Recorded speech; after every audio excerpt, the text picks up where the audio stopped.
আমার মায়ের বিয়ের পর এই প্রথম এই যে গ্রামে গিয়ে রান্না করেছে আমার বোনের বাসায়, আমার বোনের শ্বশুরবাড়িতে গিয়ে এত ভালো লেগেছিল। মানে আমাদের আসলে সবার মাছ মাংস এগুলো খেতে খেতে একদম মুখে রুচি নষ্ট হয়ে গেছিলো। তো আমার মায়ের কাছে আমরা সবাই আবদার করেছিলাম যে এরকম ইলিশ মাছের দিয়ে করলার এই ঝোলটা রান্না মানে খাবো, এটা এত বেশি ভালো লাগে। এটা মানে আসলে আমরা রান্না করতে পারি না, তাই আমার মায়ের রেসিপিতে এটা অনেক বেশি ভালো লাগে। আমরা কিন্তু বাড়িতেও এরকম করি, মানে এটা আমি করলা একদমই রান্না করতে পারি না, আমার হাতে কেমন তিতা তিতা হয়ে যায়, তাই এর জন্য। তো এর আগে কিন্তু আমরা এই যে সবাই মিলে একটু মানে পুকুরের ধারে একটু ঘুরতে গিয়েছিলাম, আর তেমন পুকুর নাই, একটাই পুকুর ছিল, তো এখানে একটু ঘুরতে আমাদের ভালোই লাগছিল, তো এরকম ঘুরছিলাম।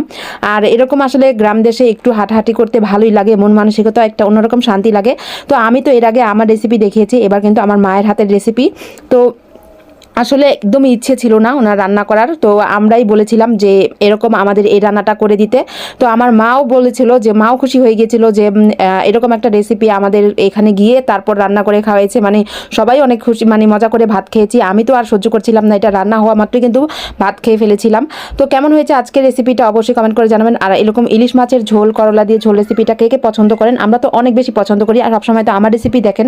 তো আজকে আমার মায়ের হাতের একটু ভিন্ন রকম রেসিপি। তো এখানে হলুদ মরিচ তেল সব কিছু দিয়ে কষিয়ে টষিয়ে ইলিশ মাছটা দিয়ে দিয়েছে। ইলিশ মাছটা দিয়ে সাথে কিন্তু ওনাদের পুকুরের মানে শিং মাছটাও দিয়েছে সাথে, ইলিশ মাছের সাথে শিং মাছ মিলিয়ে ঝিলিয়ে রান্না করেছে, অনেক বেশি দুর্দান্ত স্বাদ হয়েছে। তারপর এই যে করলাটা দিয়ে দিল, মানে এভাবে রান্না করলে নাকি তিতা হয় না একদমই। তো যাই হোক, এটা রান্না হওয়া মাত্রই কিন্তু আমি মানে ওইদিকে আমি ছটফট করেছিলাম কখন ভাত খাবো, সকাল টাইম, তারপর আমি ভাত খেয়ে ফেলেছিলাম। তো ধনেপাতা কুচিও দিবে, এতে কিন্তু শেষে অনেক বেশি গ্রান আসবে আর অনেক বেশি ভালো লাগবে।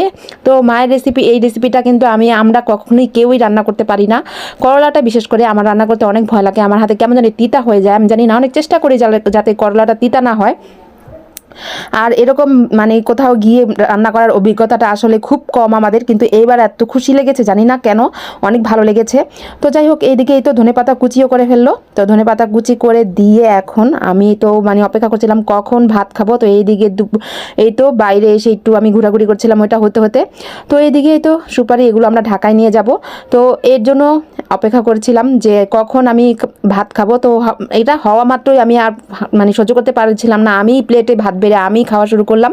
তো অনেক মজা করে খেয়েছিলাম। তারপর আমরা বাইরে এই যে দুপুরে খাওয়া দাওয়া করার পর সবাই আবার কিন্তু বাইরে বের হয়ে যাব, মানে আমরা এক জায়গায় যাব। তো সবাই হাঁটাহাঁটি, মানে গ্রাম দেশের রাস্তাঘাটে হাঁটাহাঁটি করতে অনেক বেশি ভালো লাগে, কার কার এরকম ভালো লাগে জানি না, আমার অনেক ভালো লাগে, যেহেতু আমি গ্রামটা কিন্তু অনেক বেশি পছন্দ করি। আর ওই যে ওই পাশেই দেখা যাচ্ছে আমার বোনের শ্বশুরবাড়িটা, মানে একটু দূরে, আমরা হেঁটে হেঁটে হাঁটছিলাম এখান দিয়ে।